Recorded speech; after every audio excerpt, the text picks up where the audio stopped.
என்ன வேதா, போன்ல டச் போயிடுச்சுன்னு சொன்ன, ஸ்கிரீன் பளபளன்னு மின்னுதே. சரி பண்ண. சரி பண்ணதும் நான் உங்களுக்கு தான் திரும்ப திரும்ப கால் பண்ணேன். நீங்க ஏன் எடுக்கல?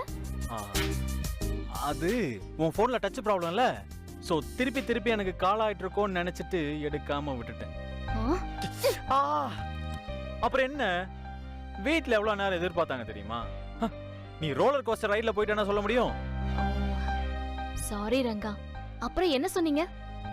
ஆபரேஷன் தியேட்டர்ல இருந்த 6 மணி நேரம் போராடி ஒரு குழந்தை உசுரை காப்பாத்திருக்கேன்னு சும்மா அடிச்சு விட்டேன். இங்க பாரு வேதா, இதுதான் லாஸ்ட் வார்னிங். இந்த ஒரு தடவை தான் ஆபரேஷன் போய் நம்புவாங்க. நான் இன்னொரு மீட்டிங்க ஃபிக்ஸ் பண்ணனா தயவு செஞ்சு வந்துடு. நெக்ஸ்ட் டைம் கண்டிப்பா மிஸ் ஆகாது. சரி, ஓகே, டன். அப்ப நான் போய் டேட் ஃபிக்ஸ் பண்ணிட்டு உனக்கு அப்டேட் பண்றேன். ஏய், உங்ககிட்ட கேட்கணும்னு நினைச்சிட்டே இருந்தேன். ஏதாவது கன்ஸ்ட்ரக்ஷன் கம்பெனில ஜாயின் பண்றியா என்ன? இல்லையே. ஏன்? இல்ல, ஆதி சார் உனக்கு ஏதோ ஆஃபர் கொடுத்தாராமே. வரும்போது பாத்துட்டு தான் வந்தீங்களா?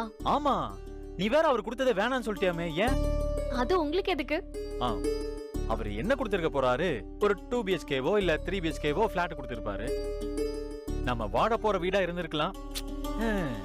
அவசரப்பட்டு வேணான்ட்ட. அப்படி வேணான்னு சொல்றதுக்கு முன்னாடி என்கிட்ட ஒரு வார்த்தை கேட்டிருக்கலாம்ல. ஆசைதான். அவர் ஒண்ணு வீடு கொடுக்கல. அப்புறம் புரியல. இந்த ரூமா?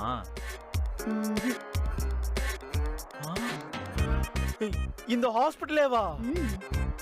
எம்மாடியோ, என்ன சொல்ற? இந்த ஹாஸ்பிடலா? ஆமா. என்ன சொல்ற வேதா? ஆமா ரங்கா, இது ஆதி சார் வாங்கிட்டாரு. என்ன எம்டியா இருக்க சொன்னாரு, நான் வேண்டான்னு சொல்லிட்டேன். ஏய், இது எவ்வளவு பெரிய விஷயம் தெரியுமா? The luck will not knock your door twice, Vedha. Twice இல்ல, 100 தடவை தட்டினாலும் எனக்கு தகுதி இல்லாத விஷயம் எனக்கு வேண்டாம். அவன் ஒரு ஜோக்கர் கார்டு கிடைக்காதன்னு நாயா பேயான்னு அலைஞ்சுகிட்டு இருக்கான். உனக்கு சீட்டு கட்டு ஃபுல்லா ஜோக்கர் கார்டா வந்திருக்கு. ஆனா ரம்மி அடிக்காம விட்டுட்டியேமா. ரங்கா, நம்ம எஃபர்ட்டுக்கு வெகுமானம் கண்டிப்பா கிடைக்கும். அது கம்மியா இருந்தாலும் பரவாயில்ல, இருக்கிறத வச்சு சந்தோஷமா இருக்கணும். 13 வருஷமா ட்ரை பண்ணிட்டு இருக்கேன். எனக்கு இன்னும் எதுவும் அந்த மாதிரி கிடைக்கலையே. உன்னோட லக்கி சாம் நான் சொல்றேன். உன்னோட ஆப்பர்ச்சுனிட்டி டோருக்கு வெளியே தான் நிக்குது. குயிக்கா கதவை தட்டுதா இல்லையான்னு மட்டும் பாரு.